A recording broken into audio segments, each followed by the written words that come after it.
चलिए, अब रविवार का अपना क्रम चर्चा का भी है। कोई चर्चा है, कोई प्रश्न उत्तर अपन देख सकते हैं, कोई प्रश्न हो।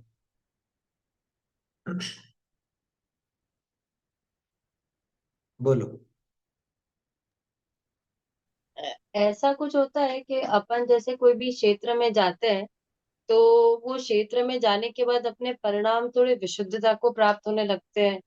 और बहुत मतलब कुछ ऐसा अतिशय टाइप रहता है क्या उस क्षेत्र का हमारे ऊपर कोई प्रभाव या वैसा कुछ? देखो, क्षेत्र का तो कोई प्रभाव होता नहीं है, क्योंकि क्षेत्र का अगर ऐसा प्रभाव मानो तो उन्हीं क्षेत्रों में दूसरे लोग भी हैं जो अपनी आजीविका वहां पर चलाते हैं। वहां दूसरे तिरियन चादी भी हैं। तो क्षेत्र का प्रभाव नहीं है, उस क्षेत्र से जुड़ी हुई कोई बातें हमारे दिमाग में है, उस क्षेत्र से संबंधित वो जो महिमा है उस क्षेत्र की, वो हमारे दिमाग में है, तो हमारे भाव स्वयं वैसे बनते हैं। आया समझ में? जिसको वो बातें मालूम ही नहीं, जो उस रूप से देखता ही नहीं है, उसको उस क्षेत्र की वैसी महिमा नहीं आती। जैसे छोटे से उदाहरण से समझ जाएंगे आप। शिखर जी आपके पास में ही है। शिखर जी में डोली वाले भी हैं, और दुकानें, तमाम तरह की दुकानें खुल गई, बताते हैं आजकल। ये सब चीजें हैं वहां पर। कोई तो ऐसा भी बता रहा था, नॉन वेज वगैरह भी वो नीचे चालू हो गया, या कुछ इस तरह की बात भी सुनने को मिली थी। तो ये बताओ, अगर क्षेत्र का प्रभाव होता तो क्या उन लोगों पर नहीं होता? समझ में ही बात। जैसे इसके संबंध में अपन ने पहले भी बात की थी, क्षेत्र और काल के संबंध में, है ना। काल क्या है? कि काल एक द्रव्य है। और क्षेत्र क्या है?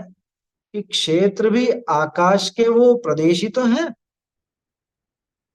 तो जीव और पुद्गल, इन दो द्रव्यों के अलावा तो जगत में कोई अशुद्ध होता ही नहीं।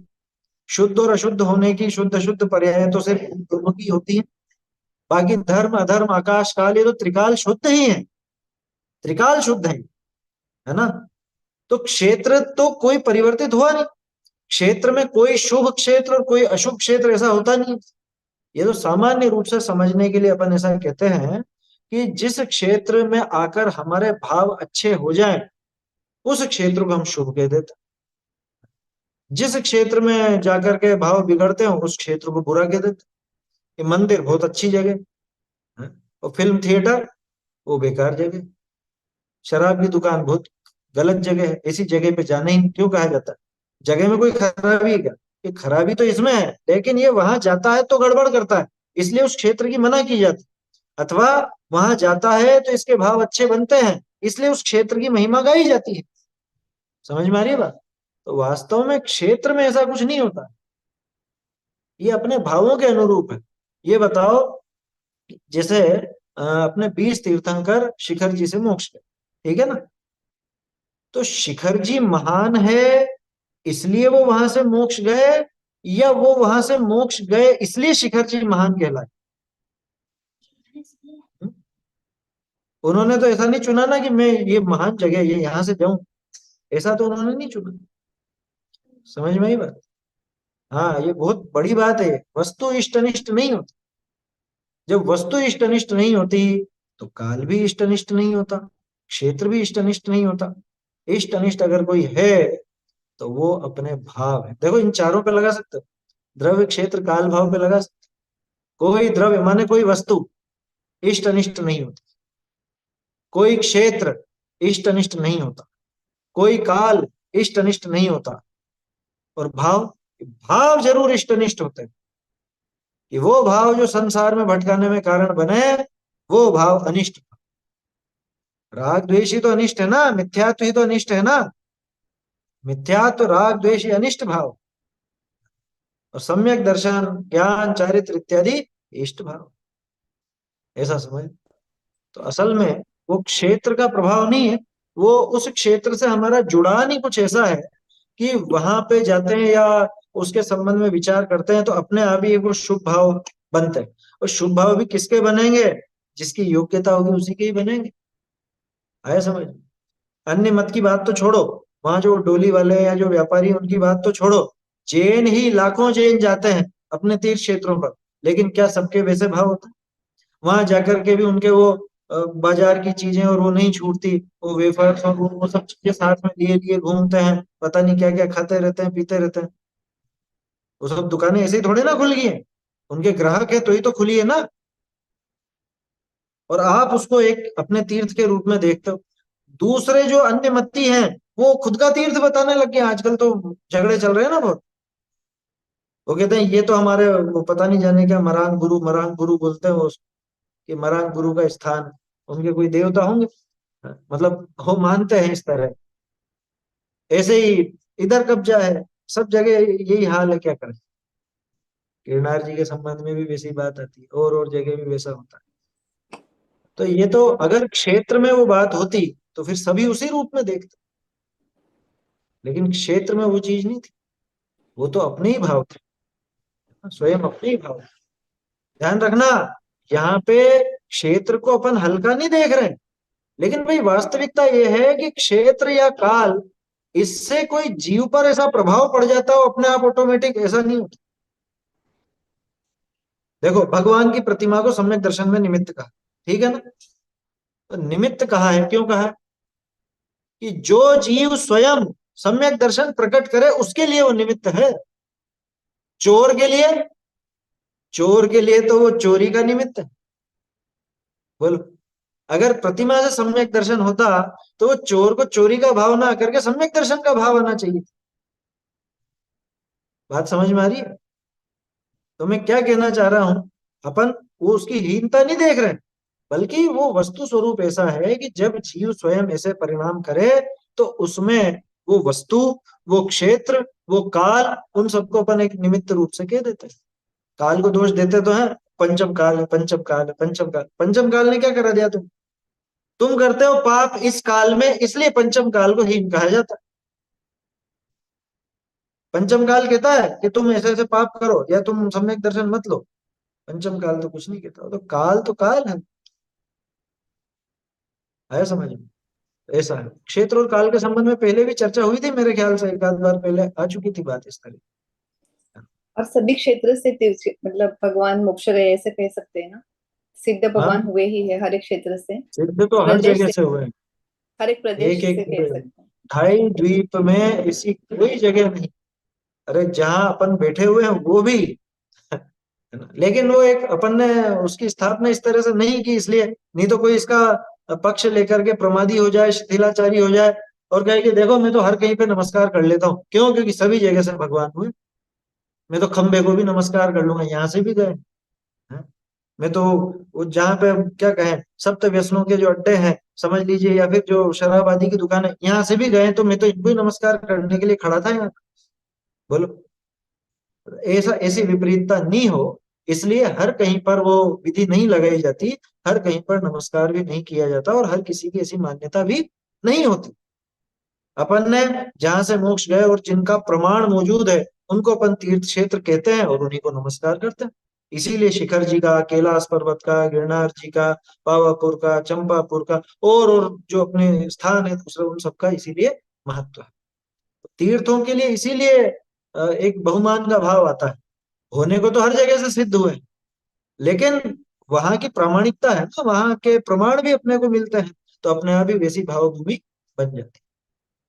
ठीक है ना? तो ऐसा वहां समझना चाहिए। जैसे अभी मैं जयपुर जाके आई ना, तो भाव थे शिविर अटेंड करने के, लेकिन साथ में घूमने के भी भाव थे, उसके लिए लास्ट के 1-2 दिन रखे थे। घूमने बाहर हम्म। आस-पास के वो थे। लेकिन फिर वहां जाने के बाद ऐसे भाव हो गए ना, मतलब स्मारक जाने के बाद मन ही नहीं हो रहा था कि स्मारक से भी बाहर जाए। पर गए थे, घूम तो हाँ, लिया, बट वो भाव एकदम अपने आप ही चेंज हुए, मतलब ऐसे हुए एकदम से घूमने के और तुरंत दूसरे दिन डाउन हुए कि नहीं जाना। ऐसा कैसे मतलब? वो माहौल से, शिविर का माहौल था। जब दिन भर तत्व चर्चा की बात चल रही है और वो सुन रहे हो तो क्यों होंगे, है ना। अब उसमें भी एक और बात बता, आपके भाव नहीं हुए क्योंकि आपका मन उसमें लगा।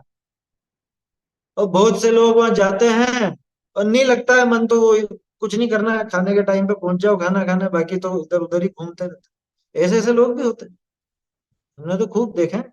9 साल रहा हूं मैं तो कंटिन्यू। तो सब तरह के लोग आते हैं, है ना, शिविरों में।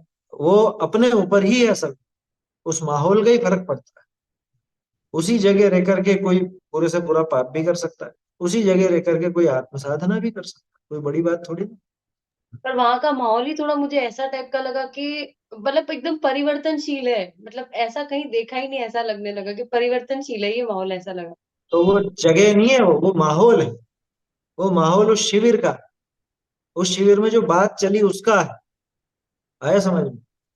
नहीं तो गर्मी की छुट्टियों में जब कोई नहीं रहता वहां जाओ, कितने दिन रहो। जब कोई नहीं रहता, दिवाली की छुट्टियों में सब चले जाते हैं बच्चे घर पर, कोई शिविर नहीं होता, कुछ भी नहीं होता, तब जाके देखो।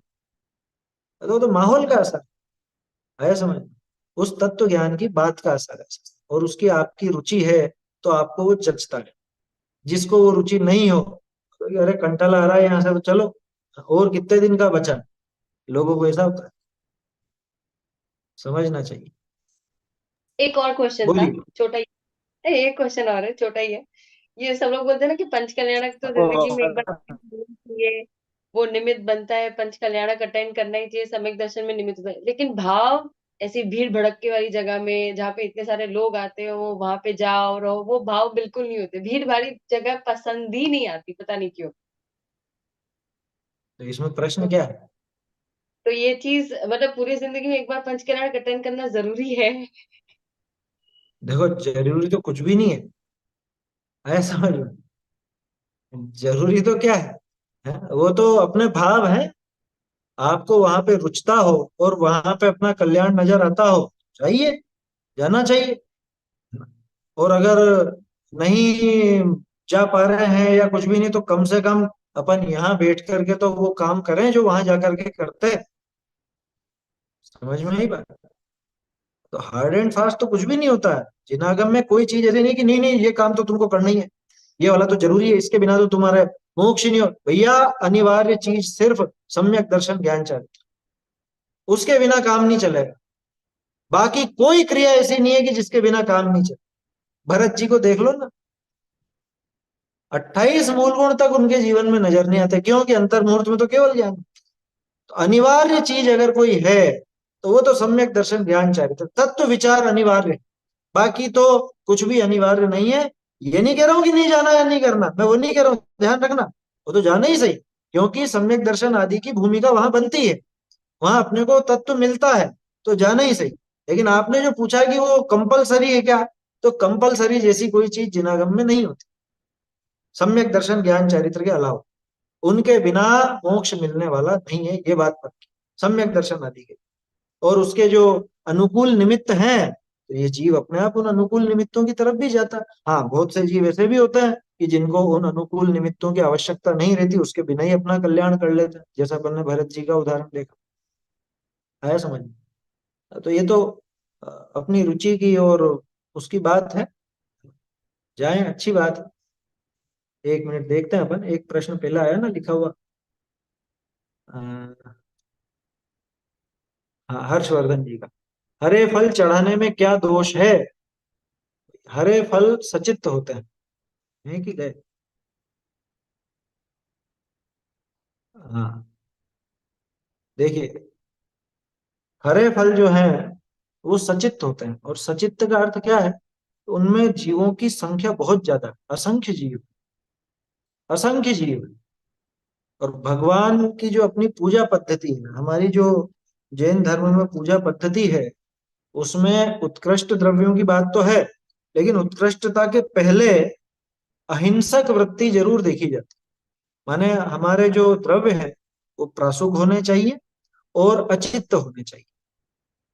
अगर वो अचित्त, अचित्त का मतलब जीव रहित, अगर वो जीव रहित नहीं है, तो हम पूजा में द्रव्य के रूप में उनको चढ़ाने में समर्थ नहीं होंगे, मतलब अपन नहीं चढ़ाएंगे, क्योंकि हमारी पूजा पद्धति इस बात की इजाजत नहीं देती, है ना।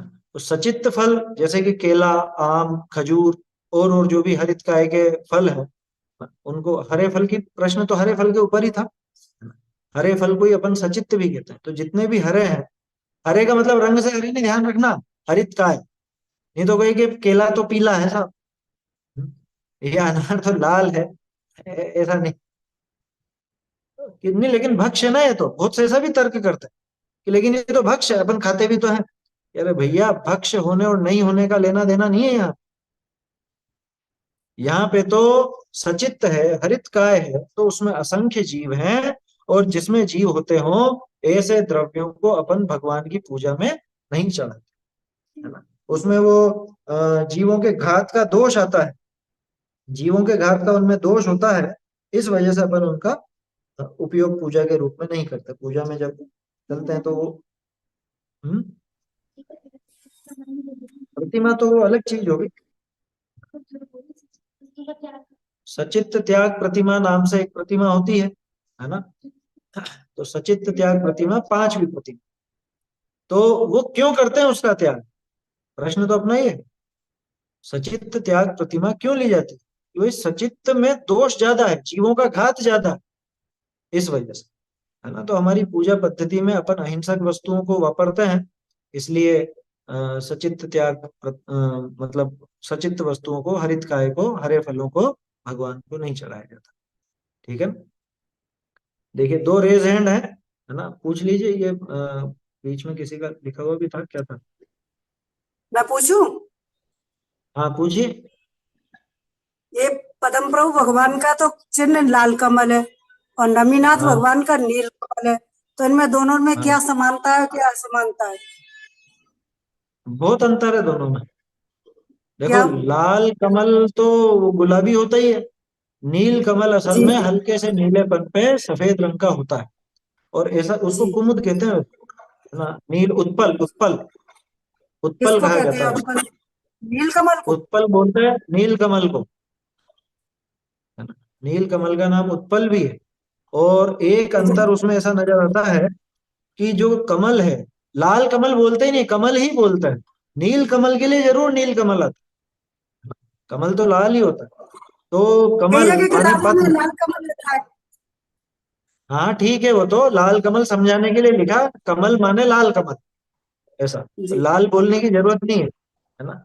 वो जो कमल है उसकी विशेषता ये है कि वो सूरज उगने पर खिलता है, सूरज के ढल जाने पर बंद हो जाता है।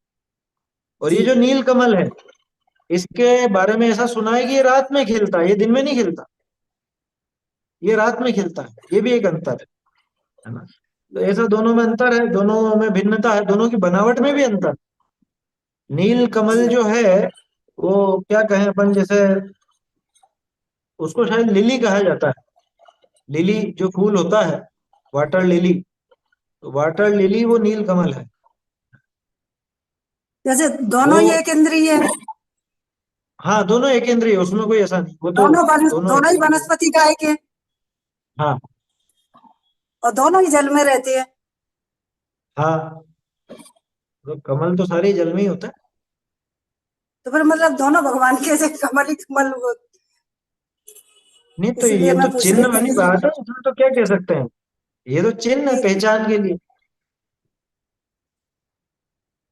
ये कहीं पे प्रश्न आया क्या ऐसा कि दोनों में क्या समानता जी और क्या अंतर है? हाँ हाँ हाँ, प्रश्न ही आया है। देखो अब वो मेरे को तो बड़ी चिढ़ छूटती है ऐसे प्रश्नों से, सच बताओ। वो प्रश्न पत्र बनाने वाले सोचते नहीं क्या दे रहे हैं, उससे हासिल क्या है। कल से वो प्रश्न करेंगे, वज्रदंड दिया, वज्रदंड का स्वरूप लिखो। अब ढूंढ ढूंढ के परेशान हो जाओगे आप। कैसा है वो वज्रदंड, है? कोई तो वो गदा बना देते हैं, कोई वो एक अलग सा आकार बना देते हैं, क्या है? और फिर ऐसे भी प्रश्न पूछेंगे, कितने चिन्ह जीव हैं, कितने चिन्ह अजीव हैं। देखो मैं मतलब उसको आप अन्यथा मत लेना, मेरी सलाह मानो तो ऐसे प्रश्न पत्रों से दूर रहा कर। इनमें दम कुछ है नहीं, और फालतू में दिमाग पच्ची ज्यादा होती। मैं कोई वो प्रश्न बनाने वालों के वो नहीं कर रहा हूँ हिंता, लेकिन दम नहीं है उसमें कुछ भी, कोई तत्व की बात नहीं कुछ भी। नील कमल और लाल कमल में अंतर, भाई वो सिर्फ एक चिन्ह है, सिर्फ एक चिन्ह, कि जिससे अपने को ये पहचान हो सके कि ये कौन से तीर्थंकर की प्रतिमा है, बस। आया समझ में? और एक और विशेष बात बताता हूँ, पुरानी जो प्रतिमाएं देखोगे ना आप, तो पुरानी बहुत सी प्रतिमाओं में, जो हजारों वर्ष पुरानी प्रतिमा है, उसमें चिन्ह नहीं मिलेंगे आप, नाम भी नहीं मिलेगा, वो अलग से प्रशस्ति लिखी रहती है, वहां पे मालूम पड़ता है। इस चक्कर में तो बहुत सी प्रतिमाओं को बदल दिया गया। आया समझ में? वो नेमिनाथ जी की प्रतिमा है, उसको मुनि सूरत जी की बना दिया, क्योंकि उनको तो वहां पे वो चमत्कार दिखाना है ना, कुछ कुछ शनिवार की भीड़ लगानी है, तो मुनि सूरत जी की बना दिया, प्रतिमा नेमिनाथ जी की। ऐसा बहुत जगह हुआ है, मैं नाम नहीं लेना चाहता। बहुत पुरातत्व की बहुत क्या कहें अपन, मिट्टी पलीद हुई है, बहुत अपनी प्रतिमाओं की हालत खराब करी है लोगों ने, नकली चिन्ह बना दिए, नकली प्रशस्तियां लिख दी, ऐसे ऐसे काम भी वहां पर हुए हैं। तो इसलिए वो खैर इतनी विशेष बात नहीं, खास चीज ये है कि चिन्ह सिर्फ पहचान के लिए है कि ये कौन से भगवान है, ये अपन आसानी से पहचान जाए, इसलिए वो चिन्ह दिए जाते हैं, है ना। बाकी तो समानता और अंतर तो गूगल पे भी सर्च करोगे तो खूब मिल जाएगी, उसमें क्या है ना, नील कमल और लाल कमल, इन दोनों में क्या अंतर है, आप सर्च करो तो मिल जाए, दो चार तो दे ही देगा, आजकल तो एआई भी साथ में चलता है ना, वो जवाब निकाल के दे देगा आपको। चलिए। हाँ पंडित जी, ये अग्रहित मिथ्या तो ग्रहित मिथ्या जो है ना, जो अनादि से चला आ रहा है और ग्रहित वर्तमान में ग्रहण करते हैं, तो अग्रहित में हम्म। ये तत्व का विपरीत श्रद्धानी तो आएगा। हाँ, तत्व का विपरीत श्रद्धांत वो अग्रहित में आता है, ग्रहित के संबंध में हाँ, भी आता है, ग्रहित में और विशेष आ जाता है। जैसे ग्रहित। टोडरमल जी हम्म। ने सात तत्व संबंधी भूल चौथे अधिकार में भी दी है और सातवें हाँ। अधिकार में भी। बहुत से लोग ये हाँ। समझते हैं कि डबल डबल रिपीट कर दिया, रिपीट नहीं किया। चौथे हाँ। अधिकार में प्रकरण अग्रहित मिथ्यात्व का था, अनादि काल से जो जीव को मिथ्यात्व चला आता है वो चौथे अधिकार में दिखाया है। और सातवें अधिकार में जो दिखाया सात तत्व संबंधी भूल को, वो स्पष्ट ग्रहित मिथ्यात्व है, वो संगी पंचेंद्री के ही मिलेगा, लगा के देख लेना वो नियम सारे। ग्रहित मिथ्या मतलब सात तत्व के संबंधी भूल में जो जो भी पॉइंट्स दिए हैं सातवें अधिकार, वो ग्रहित मिथ्या दृष्टि के ही मिलेगा, संगी पंचेंद्री के ही मिलेगा, वो आपको अनादिकालीन मिथ्या दृष्टि के नहीं मिल सकता। आया समझ में? तो इसलिए हाँ। ये बहुत बड़ा अंतर है दोनों। सात तत्व संबंधी भूल आप जो कह रहे हो, वैसे तो भूल माने भूल, मिथ्यात्व, अग्रहित मिथ्यात्व वो सातों तत्वों के संबंध में चलता ही चलता है। अपन ने पाठ पढ़ा तो था, वितरा विज्ञान भाग 2 में आया था ना, हाँ। सात तत्व संबंधी भूल का हो गया अपना पाठ वो शायद, वो हो तो गया। दिमाग से उतर गया, दिमाग से उतर गया था, इसलिए मैं पूछ रही। नहीं नहीं, वो तो फेरते रहना चाहिए क्या, हाँ। ये चीजें, हाँ। ये प्रयोजनभूत चीजें हैं ये। है हाँ। समझ में, क्योंकि इन्हीं हाँ। भूलों के कारण हम दुखी हैं, और ये हाँ। भूल सुधारेंगे तो सुखी होंगे, इसलिए ये चीज तो सही है। फेरते पान सड़े घोड़ा अड़े, विद्या विसरी जाए, गगरी पे बाटी जले, चेला कौन उपाय। कि पान सड़ जाता है, घोड़ा अड़ जाता है, घोड़ा चलता नहीं है, नाटक करने लग जाता है चलने, विद्या विसरी जाए, विद्या निकल जाती, दिमाग से भूल जाती है। गगरी पे बाटी जले, बाटी तो खाई होगी सबने, है आज तो 14 थी। तो गगरी पे बाटी जले, अब वो बाटी बनाते हैं, गगरी माने वो जो उसका बनाने का, तो वो गगरी पे बाटी जले, चेला कौन उपाय, चेला पूछता है क्या उपाय, गुरु क्या जवाब देता है, एक ही उत्तर है, फेरा नहीं। पान को नहीं फेरोगे, पलटोगे नहीं तो सड़ जाए, पान वाले वो पान को पलटते रहते हैं बाहर, ताकि सड़े नहीं। हाँ। समझ हम्म। में? घोड़े को फिराओगे नहीं तो नाटक करने लग जाए, आया समझ में, दौड़ेगा ही नहीं वो, हाँ। हाँ। इसलिए फिराना जरूरी है। बुद्धि भी, ठीक। वो ये बात अब अपने लगी, ये अपन श्लोक पाठ क्यों करते हैं, ताकि भूल नहीं जाए, आगे पाठ पीछे सपाट ना हो जाए, इसलिए अपन वो श्लोक पाठ करते हैं बार। और बाटी भी नहीं पलटोगे तो, महिलाएं ज्यादा जानती हैं, रोटी बाटी ये सब पलटना जरूरी है। आप पलटोगे हम्म। नहीं, एक साइड से सेके जाओगे तो है, जल जाएगी जल काटी। जल जाएगी। सही है। इसलिए फेरना जरूरी है। जरूर। तो गृहीत मिथ्या तो अग्रहित मिथ्या तो दोनों में शामिल होता है, सात तत्व संबंधी भूल तो दोनों में ही आती है। ठीक। चलिए आगे देखते हैं। इस जन्म से आगे भी लेके जा सकते गुहित मिथ्यात्व है तो, उसके गाढ़ संस्कार है तो। हाँ, ले जा सकते हैं, क्योंकि ऐसा देखने में आता है, जैसे बहुत से व्यंतर किसी खास कुदेव आदि के पक्षधर होते हैं ना, तो पिछले भव का ही पक्ष उनको पड़ा रहता है। तो बहुत से व्यंतर इस तरह के होते हैं, वो पिछले भव से ही चले आए हैं। ऐसे ही तिर्यंच में मनुष्यों में भी देखा जाता है।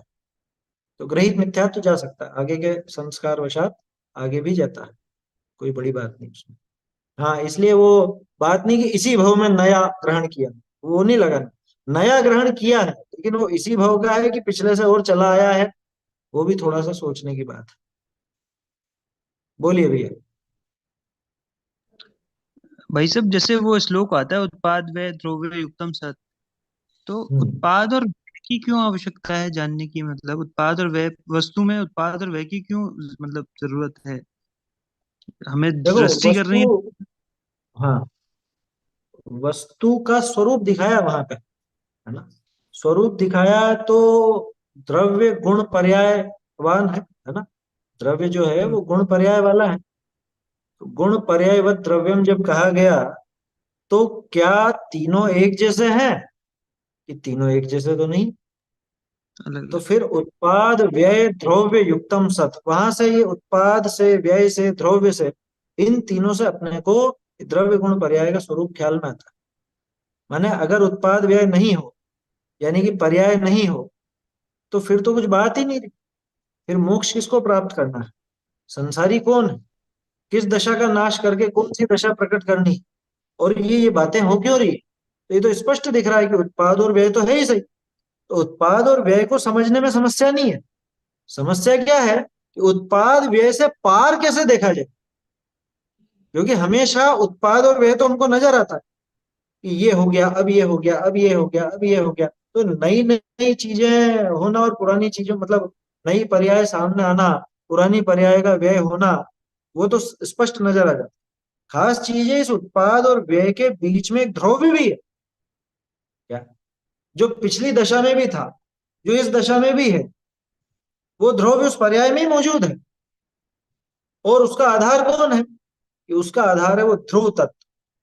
वो ध्रुव तत्व उस ध्रुव का आधार, अथवा यूं कह लो कि उस ध्रुव सहित ही वो ध्रुव है। उत्पाद व्यय ध्रुव तीनों पर्याय में लगते हैं, ध्यान रखना। लेकिन वो ध्रुव जो है वो किसका? वो ध्रुव का, वो ध्रुव द्रव्य का। अब आपका जो इसमें आगे प्रश्न था कि श्रद्धा के लिए तो ध्रुव की जरूरत है ना। बात सही है, श्रद्धा के लिए ध्रुव की जरूरत है।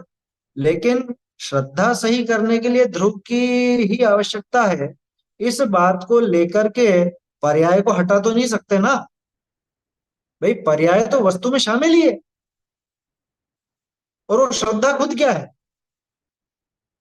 वो श्रद्धा जो सम्यक होगी, श्रद्धा गुण तो है, लेकिन उस गुण की सम्यक पर्याय आती है, उसको अपन सम्यक दर्शन कहते हैं। तो वो भी तो उत्पाद व्यय वाली ही है, उसको हटाया नहीं जा सकता। वस्तु व्यवस्था में वो शामिल है, लेकिन वस्तु व्यवस्था में हमको ग्रहण क्या करना है श्रद्धा सही करने के लिए? तो उसमें से वो ध्रुव, ध्रुव ग्रहण करना है ना। उस लेकिन वो जो उत्पाद और पर्याय हम्म, लेकिन वो जो पर्याय सम्यक हुई है, तो वो पर्याय अपना गुणगान थोड़ा ना कर रही है, वो गुणगान तो ध्रुव का ही कर रही है ना। वो यही तो बिल्कुल बोल रही ध्रुव का है। ही करेगी। हाँ, हम्म, है ना। सही तो बात मतलब है। हाँ, हाँ, तो अल्टीमेटम कि वो तो अनित्य है। मतलब उसका तो नाश होना ही होना है, ठीक है। और वो अपना गुणगान भी नहीं कर रही है, और वो अपना गुणगान कर रही है, तो इसका मतलब कि वो मिथ्या हाँ, है ना। वो सम्यक ज्ञान नहीं है। वो गुणगान कर रही हाँ, है उसका, लेकिन बस वो सोचने का विषय यही है कि वो श्रद्धा जब ध्रुव का ही कर रहा है, तो पर्याय, मतलब ये बोलते हैं ना, पर्यायार्थिक दृष्टि है हमारी, हम पर्याय हाँ, की हाँ। तरफ। तो जब उससे हमारा कुछ मतलब प्रयोजन ही सिद्ध नहीं हो रहा है, तो फिर वो हम ध्रुव की तरफ हमें श्रद्धा कर रही है, तो हमें क्यों मतलब इसको जान, उत्पाद और व्यय को जानना ही क्यों? जानना ही क्यों? देखो, जानना तो इसलिए कि वस्तु कैसी है, पहले उस वस्तु को जानना पड़ेगा। और उसमें से फिर हमारे काम की क्या चीज है, उस तरफ जाना पड़ेगा। तो बाकी चीजों से दृष्टि हटानी भी पड़ेगी। जैसे आपका घर है, ठीक है ना। आप बाहर से आते हैं और अपने घर में घुसते हैं। अब घर में घुस गए तो कहीं पर भी तो नहीं बैठ जाएंगे। आपका जो कमरा है, बराबर उस कमरे में पहुंचेंगे। पहले आप उस घर में घुसोगे, है ना। और घर में घुसने के बाद और सब चीजों को गौण करके और सब चीजों से हट करके सीधे अपने कमरे में जाओ आराम करने के लिए, है ना। आराम कहाँ पे करोगे? अब बाकी घर में आराम नहीं करते हो आप। घर तो आपका ही है, लेकिन उस घर में हर जगह आराम नहीं होता। आराम तो अपने कमरे में, अपने पलंग पर होता है। तो आप उन सब चीजों को छोड़ करके, उन सबसे दृष्टि हटा के सीधे अपने कमरे में प्रवेश करते हो। लेकिन ये बताओ कि पहले उस घर में घुसोगे कि नहीं घुसोगे? बस वैसी बात है। तो पहले उस वस्तु को भली भांति जाना जाए। और एक और चीज, ये जो उत्पाद व्यय सहित पर्याय की बात है, इसको जानना क्यों जरूरी है, उसका भी एक कारण है कि अन्य द्रव्यों से जब भिन्नता देखी जाएगी तो सबसे पहले ये पर्याय ही दिखाएगी। ये पर्याय से ही वो पकड़ में आता है।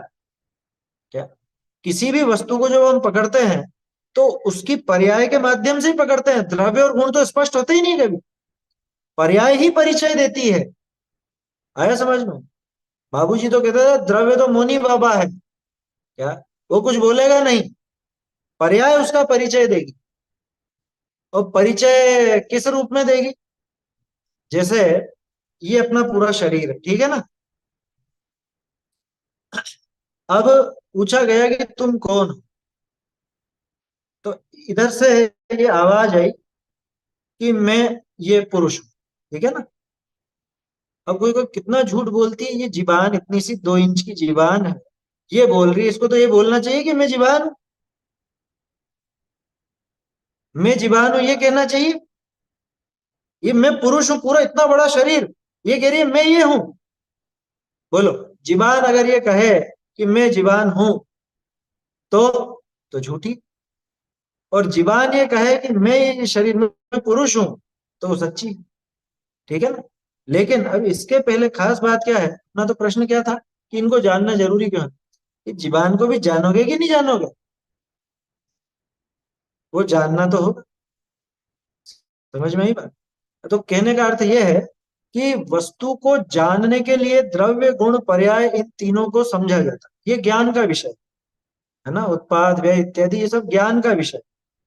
और इन सबसे फिर उपयोग को हटा करके कि ये भी मैं नहीं, ये भी नहीं, उत्पाद भी नहीं, व्यय भी नहीं, मैं तो ध्रुव तत्व हूं, तो वो ध्रुव तत्व का परिचय करने के लिए आगे बढ़ती है वही पर्याय।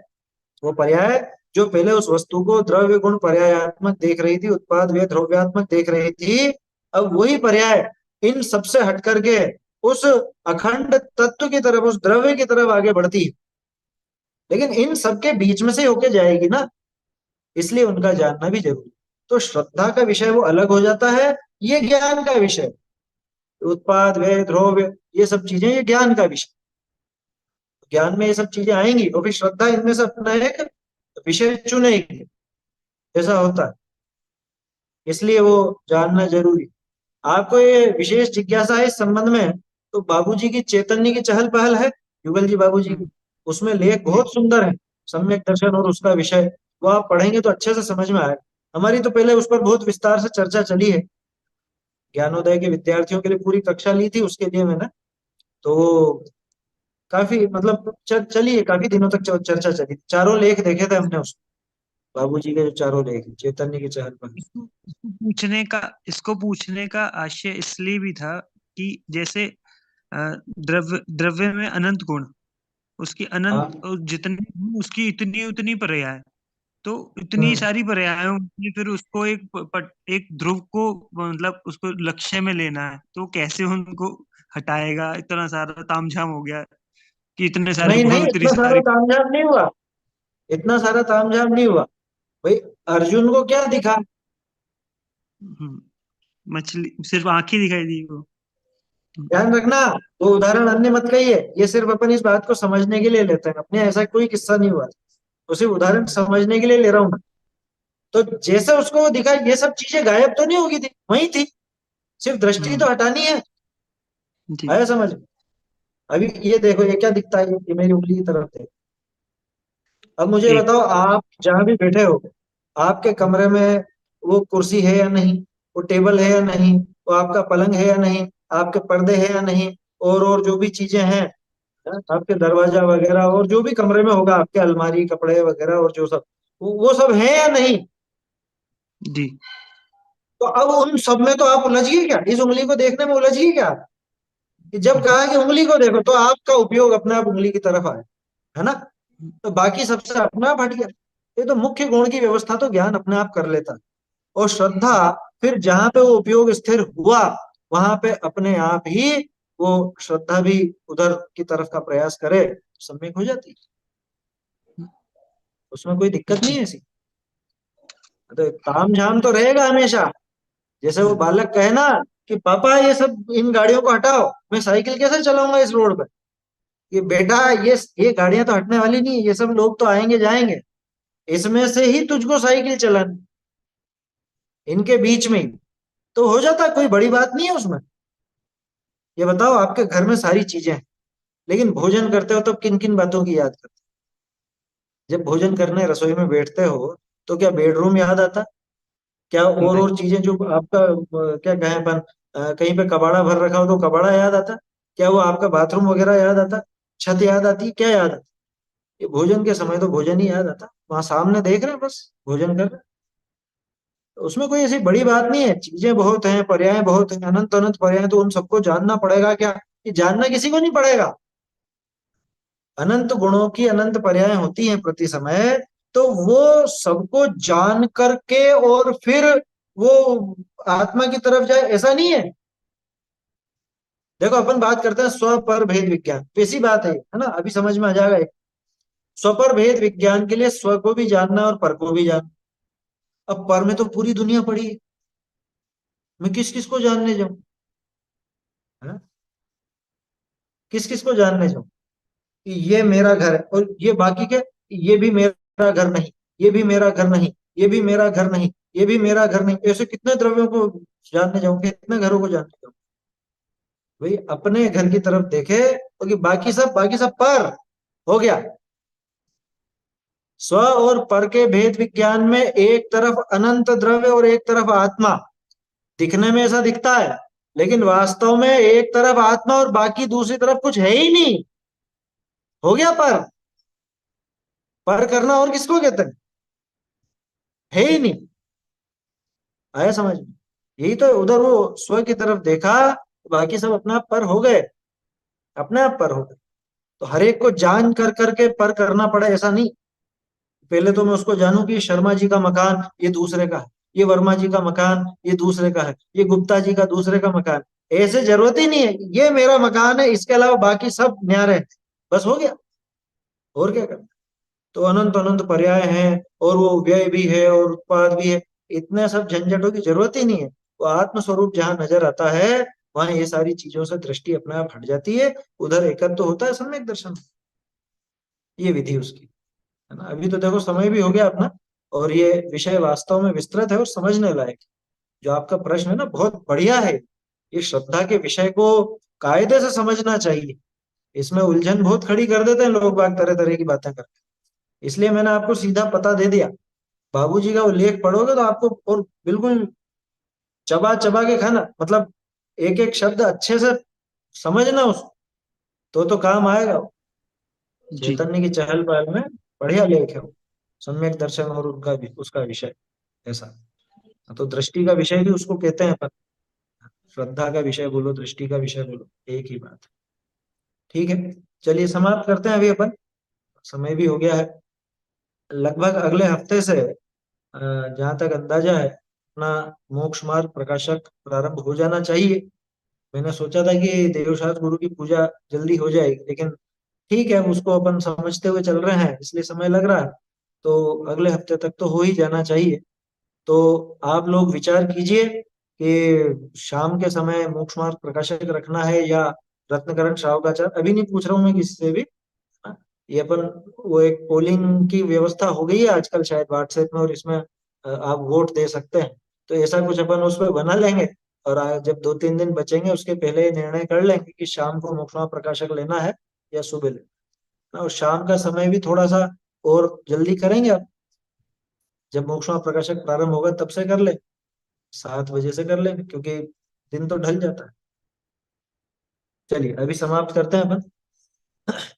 चैतन्य का स्मरण प्रतिक्षण ही करो रे, भव के अनंत दुख को क्षण में हरो रे, अक्षय अनंत नित्य निधान पाओ, गाओ हरे नित्य इसके गीत गाओ,